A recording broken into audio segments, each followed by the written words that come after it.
नमस्कार, मैं हूं मृत्युंजय कुमार झा और हमारी खास पेशकश क्रूड पर मार्जिन का डंडा क्या कम होगा, इसमें आपका स्वागत है। इस खास शो में हम चर्चा करेंगे कि जो भारी भरकम बढ़ोतरी मार्जिन में की गई है क्रूड के ऊपर, इसका क्रूड के ट्रेड पर क्या इम्पैक्ट पड़ेगा। क्या रिटेल के जो ट्रेडर हैं वो क्रूड के वायदा सौदों से दूर हो जाएंगे, फ्यूचर ट्रेडिंग से दूर हो जाएंगे, या उनके ऊपर कोई फर्क नहीं पड़ेगा, क्योंकि क्रूड का कॉन्ट्रैक्ट काफ़ी लिक्विड कॉन्ट्रैक्ट है, काफ़ी वोलेटाइल है, तो यहाँ पर ट्रेड की भी गुंजाइश ज़्यादा बनती है। इसी पर हम बात करेंगे और मार्जिन बढ़ाने का लॉन्ग टर्म इम्पैक्ट आखिर क्रूड के फ्यूचर ट्रेड पर होगा क्या, इसी मुद्दे पर हम बातचीत करेंगे। हमारे साथ कुछ खास मेहमान हैं। हमारे साथ हैं किशोर नारने, मोतीलाल ओसवाल के, बीरेन वकील हैं पैराडाइम कमोडिटी के, नरेंद्र वाधवा हैं, प्रेसिडेंट हैं CPAI के, और साथ ही हमारे सहयोगी विश्व मोहन हैं। आप सभी का बहुत बहुत स्वागत है। तो चर्चा की शुरुआत करें, लेकिन उससे पहले हम आपको ये बताना चाहते हैं कि आखिर अब जो आप क्रूड में ट्रेड करेंगे, एक लॉट क्रूड ट्रेड करने में अब क्या बदलाव आ गया है, क्या और नया जो नियम बनाया गया है मार्जिन का, उसके मुताबिक अब आपके लिए एक लॉट ट्रेड करना कितना महंगा होगा, ये पहले जान लेते हैं। और ये जानने के लिए चलते हैं अपने सहयोगी विश्व मोहन के पास। विश्व मोहन, जरा आसान भाषा में दर्शकों को ये बताइए कि अब अगर कोई एक लॉट फ्यूचर में ट्रेड करता है क्रूड में, या ऑप्शन में ट्रेड करता है, तो कितना मार्जिन जमा करना होगा। जी, सबसे पहले आपको बता दूं, जो भी कॉन्ट्रैक्ट साइज है उसका 2 गुना मार्जिन आपके करंट मंथ के कॉन्ट्रैक्ट के लिए हो गया है। जैसे अगर 100 का लॉट है क्रूड में, और अगर आप ट्रेड करना चाहते हैं, अगर एक लॉट के साथ अगर आप ट्रेड करना चाहते हैं, तो आपको शुरुआत में ही सिर्फ करंट भाव के हिसाब से ही शुरुआत में 100% मार्जिन देना पड़ेगा। यानी जो भी मौजूदा मार्केट का भाव है उस कॉन्ट्रैक्ट का इंटू 100 लॉट साइज और प्लस, और आपका 1 लाख का एडिशनल मार्जिन, यानी 2.5 लाख के आसपास आपको एक लॉट पर ट्रेड करने के लिए मई के कॉन्ट्रैक्ट में देना पड़ेगा। यानी काफी महंगा हो गया है। अगर नेक्स्ट मंथ और फार मंथ की बात करें, जून और जुलाई के कॉन्ट्रैक्ट की बात करें, तो वहां पर भी 2 लाख से ज्यादा का आपको मार्जिन देना पड़ेगा, क्योंकि शुरुआती मार्जिन ही आपको 1 लाख के आसपास का है। उसके अलावा 1 लाख का अतिरिक्त मार्जिन है और शुरुआती मार्जिन आपका 100% है, तो 2 लाख से ज्यादा का मार्जिन आपको जून और जुलाई के कॉन्ट्रैक्ट में होगा। इसी तरह अगर ऑप्शंस राइटर के लिए बात करें, अगर ऑप्शन कोई सेलर है तो उसके लिए भी मार्जिन उतना ही होगा। करेंट मंथ कॉन्ट्रैक्ट के लिए 2.5 लाख के आसपास और 2 लाख के आसपास जून और जुलाई के कॉन्ट्रैक्ट ऑप्शन के अगर राइटिंग करना चाहता है। केवल बायर के लिए फायदा है, लेकिन बायर को तभी बायर को तभी फायदा मिलेगा अगर वो ऑप्शंस राइटर वहां पर मौजूद है। अलग अलग स्ट्राइक पर अगर राइटिंग होती है तभी उनको फायदा मिलेगा, नहीं तो इतना भारी भरकम मार्जिन उनके लिए भरना आसान नहीं होगा और रिटेल इन्वेस्टर्स इससे दूर हो सकते हैं। तो ये विश्व मोहन ने आपको डिटेल में समझाया कि अगर एक लॉट गोल्ड में आप फ्यूचर ट्रेड करते हैं या ऑप्शन में ट्रेड करते हैं तो आपको कितना मार्जिन देना होगा। विश्व मोहन, अगर इसको कंपेयर करें गोल्ड से, या मान लीजिए किसी और कमोडिटी से, गोल्ड से ही करते हैं अगर, तो गोल्ड में कितना मार्जिन है अभी एक लॉट के ट्रेड पर। जी, मार्जिन के हिसाब से अगर देखें तो गोल्ड में वैरायटी बहुत है, इसलिए कि वहां पे 1 ग्राम का भी लॉट है और बड़े लॉट भी। अगर पूरे 1 केजी वाले लॉट की बात करें तो वहां पे तो आपको 4.5 से 5 लाख के आसपास का ट्रेड पूरा ट्रेड यूनिट, इसलिए कि उनका कॉन्ट्रैक्ट साइज बहुत बड़ा है। क्योंकि 46,000 के प्राइस के हिसाब से अगर देखें और 100 का लॉट साइज है, तो टोटल साइज जो है वो 46 लाख का है। तो ये 11% आसपास की अगर आसपास वो चला जाता है। आपके साथ मिनी का विकल्प है, पेटल का विकल्प है, जहां पे अगर मिनी में ट्रेड करते हैं तो 50,000 रुपए में ही सिर्फ ट्रेड हो जाता है। लेकिन क्रूड का कॉन्ट्रैक्ट साइज छोटा है। अगर 1300 अगर भाव है और 100 का लॉट है तो इनका कॉन्ट्रैक्ट साइज 1,30,000 का है, लेकिन उसके एवज में आपको 2.5 लाख के आसपास का मार्जिन देना पड़ रहा है। तो यानी आपको कॉन्ट्रैक्ट साइज से दोगुना देना पड़ रहा है। और वहां देखिए तो कॉन्ट्रैक्ट साइज का आपको सिर्फ 11% देना पड़ता है। इसलिए क्रूड का जो ट्रेड है वो काफी महंगा है उस मुकाबले, उस एवज में, क्योंकि आपका साइज बहुत यहाँ पर छोटा था लेकिन मार्जिन। और यहाँ पर एक दूसरी बात यह है कि मिनी का भी विकल्प अब नहीं है, और ये भी एक नुकसान है। इससे क्रूड से छोटे ट्रेडर दूर हो सकते हैं। राइट। तो बाकी ट्रेड के मुकाबले क्रूड में ट्रेड करना ज्यादा महंगा हो गया है, तो क्या इंपैक्ट होगा, अब हम इस पर बात करेंगे। तो किशोर जी, पहला सवाल तो आपसे यही होगा कि क्या मानते हैं आप, ये मार्जिन बढ़ने का क्या इंपैक्ट होगा क्रूड के फ्यूचर ट्रेड पर। क्या रिटेल ट्रेड घटने की संभावना है, या आपको लगता है कि इसका कोई फर्क पड़ेगा नहीं, क्योंकि बहुत ही लिक्विड कॉन्ट्रैक्ट है, वोलेटाइल है, तो यहाँ पर ट्रेड की भी गुंजाइश बढ़ जाती है। आपका अपना व्यू क्या है? मृत्युंजय, पहली बात यह है कि कॉन्ट्रैक्ट का जो ट्रेडिंग वॉल्यूम है ऑलरेडी घट गया है। आज नया चीज़ नहीं है। आप अगर मार्च का पहले हफ्ते में अगर जाते हैं तो वहाँ पे क्रूड ऑयल कॉन्ट्रैक्ट एमसीएक्स पे करीब करीब 20,000 करोड़ से लेके 25-27,000 करोड़ का दिन का वॉल्यूम हो रहा था। करीब करीब 6 से 7 साढ़े 7 लाख कॉन्ट्रैक्ट का ट्रेड हो रहा था मार्च पहले हफ्ते में। जैसे जैसा आप 15 मार्च के आसपास जब भी आपको पहली बार जो 30% 40% दिन का जो ओवरनाइट जो गिरा था मार्केट, उसके बाद से ये जो मार्केट है ट्रेडिंग कम होके 8-9 हजार करोड़ का दिन का टर्नओवर में आ गया। अभी फिलहाल के लिए after the events specially lockdown में जो इवनिंग सेशन बंद करने के बाद और करंट माहौल में जो है 5,000 करोड़ के आसपास आ गया।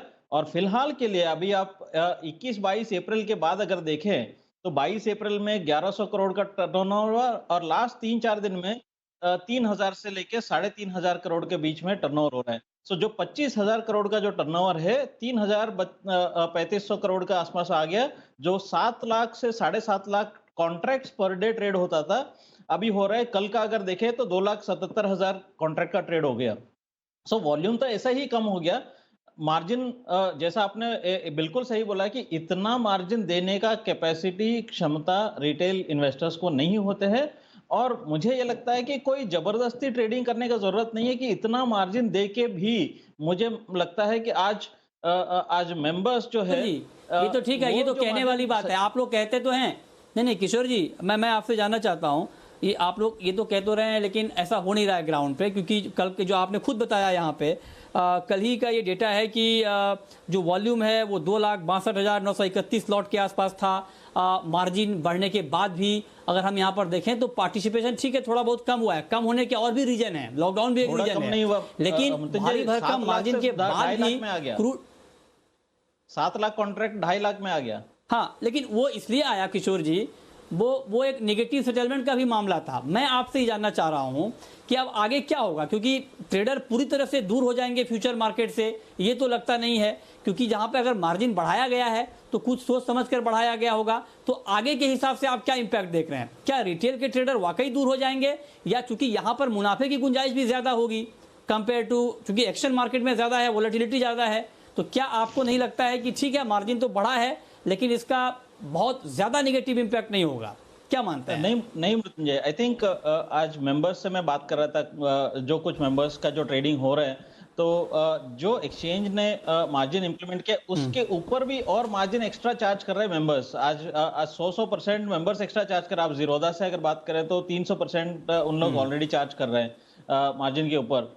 तो वो भी ये बोल रहे हैं कि हम लोग ये बोल रहे हैं कि आज मैं फॉर एग्जांपल 300% मार्जिन पे मैं काम करता हूं, बट मुझे ऐसा कोई गारंटी नहीं है मेरा लॉस 300% में सीमित हो जाएगा। मुझे लॉस 300% से ज्यादा भी हो सकता है। तो हाँ, जब तक वो प्रोटेक्शन नहीं है रिटेल इन्वेस्टर को, आई थिंक वो खतरा बने रहे।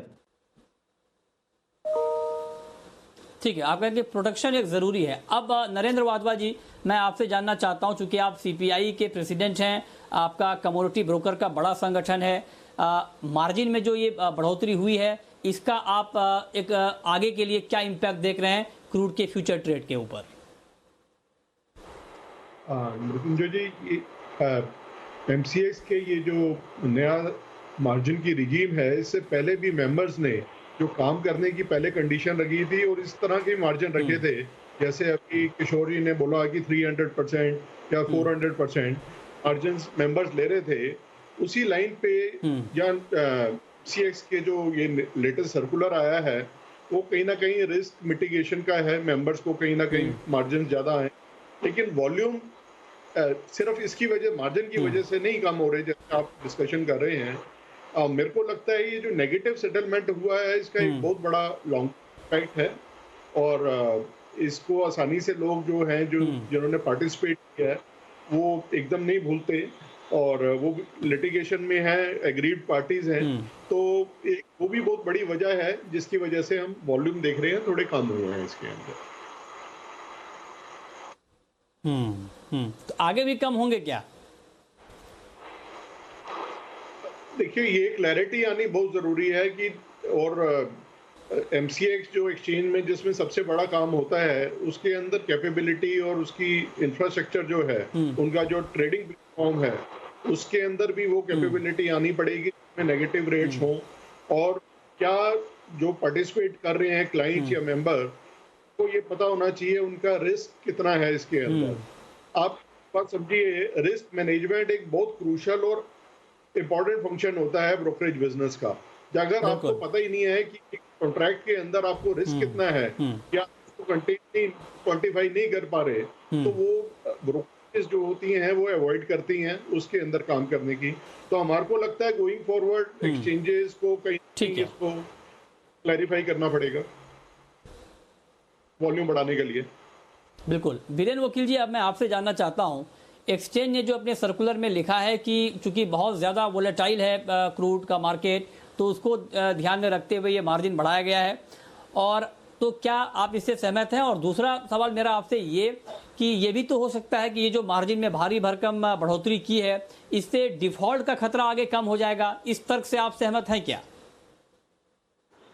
ये जो डबल मार्जिन है, तो एक्सचेंज ने तो अपने लिए कुशन रख लिया कि मान लो अगली एक्सपायरी अगर नेगेटिव होती है तो एक्स्ट्रा कुशन रखना चाहता है। आगे डिफॉल्ट होगा या नहीं, ये तो काफ़ी हाइपोथेटिकल सिचुएशन है, तो इसमें कुछ मैं नहीं बोल सकता हूँ। बट वॉल्यूम पर तो जैसे किशोर भाई ने बताया कि डेफिनेटली असर होना ही है। आने वाले दिनों में भी काफ़ी असर होगा, और जो लोग को फिर काम करना ही है, क्योंकि ये शमा परवाना वाली बात है क्रूड के बारे में, वो इसका अट्रैक्शन कम नहीं हो सकता। तो काफ़ी लोग मेरे हिसाब से डबल ट्रेडिंग में चले जाएंगे, ऐसा लग रहा है। अच्छा, तो आपको लगता है कि जो लोग कर रहे हैं वो करेंगे, बहुत ज़्यादा फर्क नहीं पड़ेगा। लेकिन एक चीज़ और बीरेन जी, चूंकि यहाँ पर ऑप्शन बहुत कम है, क्रूड में मिनी कॉन्ट्रैक्ट का ऑप्शन नहीं है और बाकी जगह गोल्ड में है, तो ये जो ज़्यादा मार्जिन हुआ है, ठीक है, बड़े लोग तो कर लेंगे ट्रेड, लेकिन छोटे जो ट्रेडर हैं जो इंट्राडे में ट्रेड करते थे कम मार्जिन के साथ, क्या आपको लगता है कि उनकी भागीदारी अब कम होगी, या वो भी मार्केट में बने रहेंगे भले ही मार्जिन ज़्यादा देना पड़े, क्योंकि पोटेंशियल है मार्केट में? तो आपका अपना असेसमेंट क्या है? मेरा असेसमेंट ऐसा है कि करंट हालात में तो वो नहीं बन पाएंगे। जब तक पैसा है तब तक बने रहेंगे, जिस दिन नहीं पैसा होगा तब तक नहीं बनेंगे। बट आगे मेरे हिसाब से डबल रेटिंग में वो जाए तो जल्दी बर्बाद होंगे। तो बेटर है कि मिनी और नैनो प्रोडक्ट शुरू करनी चाहिए, 10 बैरल का और 1 बैरल का, 1 बैरल का भी शुरू करना चाहिए। वो मैं प्रैक्टिकली तौर पे सही समझता हूँ।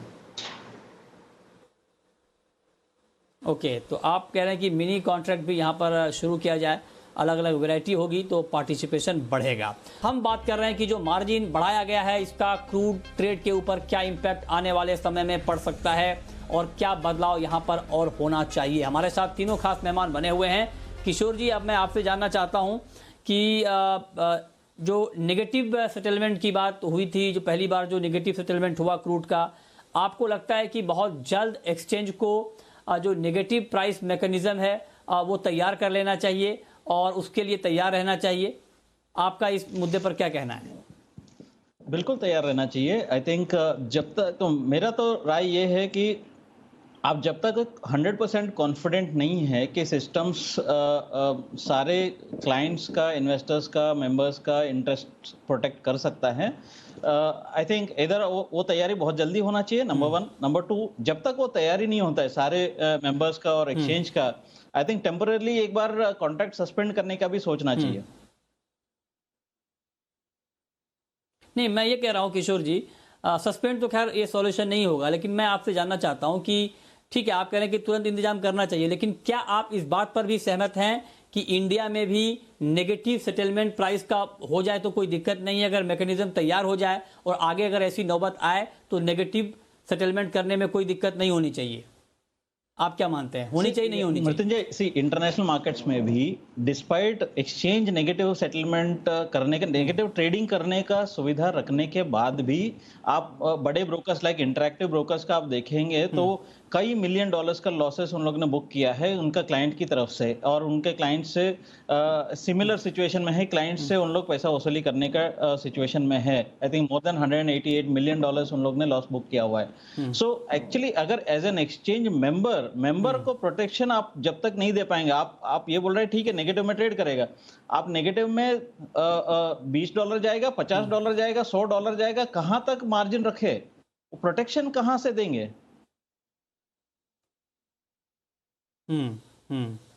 ठीक है, तो आप करेंगे एक प्रोटेक्शन अगर मिल जाए तो फिर उसमें आगे कोई दिक्कत होगी नहीं। लेकिन वाधवा जी, सीएमई जो कि नाइमेक्स एक्सचेंज को ऑपरेट करता है, सीएमई के हेड ने कहा था कि जो क्रूड WTI क्रूड है वो रिटेल के लिए नहीं है, रिटेल ट्रेड के लिए नहीं है, और चूंकि हम MCX पर WTI क्रूड को ही फॉलो करते हैं, वही बेंचमार्क क्रूड है, तो क्या यहां पर भी ऐसी कोई व्यवस्था होनी चाहिए? क्योंकि अब अगर इतना ज्यादा वोलेटाइल मार्केट होगा तो बहुत नुकसान की भी आशंका बढ़ जाती है, तो इसके ऊपर आप क्या कहना चाहेंगे?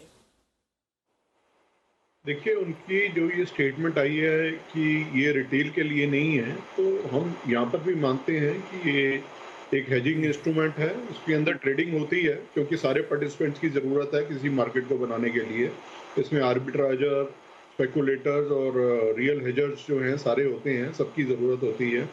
और मेरा मानना है कि हमारे इंडिया के अंदर क्योंकि ये डिलीवरी ट्रेड नहीं है, कैश सेटल्ड है, तो हमारे को ये बहुत सोचने की ज़रूरत है क्या इसको नेगेटिव में जाने की हमारे को अलाउ करना चाहिए कि नहीं करना चाहिए।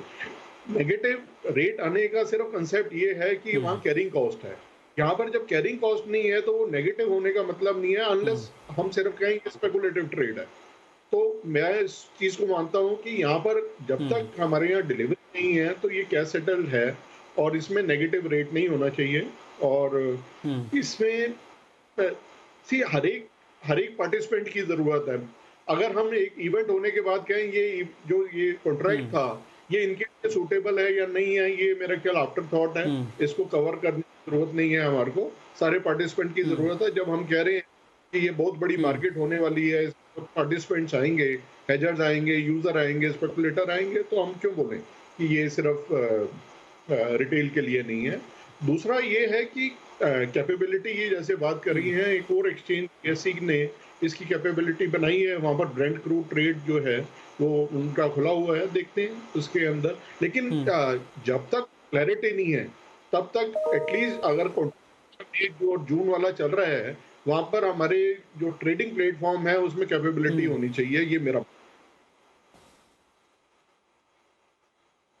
अच्छा, ठीक है, ये आपके कुछ महत्वपूर्ण सुझाव हैं। लेकिन बीरेन जी, अब मैं आपसे थोड़ा सा फंडामेंटल के बारे में बात करना चाहूंगा। हम ये बात कर रहे हैं कि आगे क्रूड का मार्केट कैसा रहेगा, क्या ट्रेड का पार्टिसिपेशन बढ़ेगा या घटेगा। तो जब पार्टिसिपेशन बढ़ने और घटने की बात हो रही है तो ये तभी होगा जब फंडामेंटल के मोर्चे पर कोई बड़ा बदलाव होगा, ऊपर या नीचे किसी भी तरफ। तो फंडामेंटली अभी आप क्रूड के मार्केट को कैसे देख रहे हैं, और फंडामेंटल के आधार पर आपको क्रूड मार्केट में अभी क्या एक्शन दिख रहा है आगे? इसको दो तरह से देखना पड़े। ब्रेंट है उसमें फंडामेंटल लागू होंगे क्योंकि वो सीबॉर्न कॉन्ट्रैक्ट है। WTI में फंडामेंटल का कोई वजूद नहीं रहा क्योंकि पूरे अमेरिका में से सिर्फ एक जगह से आप डिलीवरी निकाल पाते हो, बाकी कहीं से निकाल नहीं पाते हो। तो WTI टेक्निकली डिसफंक्शनल कॉन्ट्रैक्ट हो गया है। जब तक ये लॉकडाउन है या तो कंपलसरी डिलीवरी लॉजिक है, तब तक WTI का फंडामेंटल से कोई वजूद नहीं रहा। मेरे हिसाब से इंडियन टर्म्स में अब WTI को डिलिस्ट करके ब्रेंट को प्रमोट करना चाहिए। हाँ, ये सवाल मैं इनफैक्ट पूछने ही वाला था। यही सवाल मैं वाधवा जी आपसे पूछना चाहता हूं कि क्या आपको लगता है कि अब वक्त आ गया है कि हमें अपने बेंचमार्क कॉन्ट्रैक्ट में भी बदलाव करना चाहिए? हम WTI क्रूड को बेंचमार्क मानते हैं और कशिंग ओक्लाहोमा तक ये बहुत ज़्यादा सीमित है और वहाँ पर कोई बड़ा एक्शन हो रहा है तो उसका इम्पैक्ट प्राइस पर दिखता है। हम इंपोर्ट भी ब्रांड का ही करते हैं, अलग अलग वैरायटी का। तो आपको नहीं लगता है कि ब्रांड को अगर हम बेंचमार्क बनाएं, वहाँ पर कोई टाई अप किया जाए तो ज़्यादा एक प्राइस डिस्कवरी क्रूड में हम देख पाएंगे? बिल्कुल, मैं सहमत हूँ वकील जी से। हमारे को ब्रेंट का जो है वो बेस मानना चाहिए, उसी का रेफरेंस प्राइसिंग हमारे को देखनी है। जो आपकी कंजम्पशन है, हम जिसको यूज करना चाहते हैं कर रहे हैं इस कंट्री के अंदर और तो उसका बेंचमार्क चाहिए हमारे को। और मैं बिल्कुल उनसे सहमत हूँ कि ब्रांड को हमारे को कहीं प्रमोट करने की जरूरत है, ब्रांड क्रूड को। तो इसको लेकर आप लोगों ने कुछ सेबी को या एक्सचेंज को लिखा है क्या? हाँ जी, हमारा नोट तैयार है, इसके अंदर प्रॉपर डिस्कशन करने के बाद मेंबर्स के साथ हम ये नहीं कह रहे इसको डिसकंटिन्यू करो, लेकिन इसका जो हमारे को ब्रांड क्रूड की एक और कॉन्ट्रैक्ट की जरूरत है मार्केट में।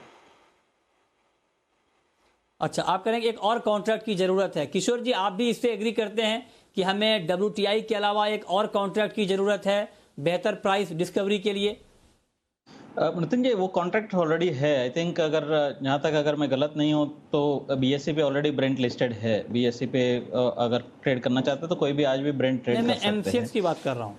सो कॉन्ट्रैक्ट तो क्लाइंट के लिए अवेलेबल है ना, अब कोई कहीं पे भी ट्रेड करो तो कॉन्ट्रैक्ट तो अवेलेबल है। तो सेबी को परमिशन तो है ही है, मतलब BSE को परमिशन है, मतलब MCX को भी है, तो उसको सेबी को लिखने का कोई जरूरत नहीं है, परमिशन तो दिया हुआ है। अच्छा, आई थिंक अनटिल अनलेस आप ये कॉन्ट्रैक्ट डिसकंटिन्यू नहीं करेंगे तब तक ब्रेंट कॉन्ट्रैक्ट में लिक्विडिटी बनेगा नहीं।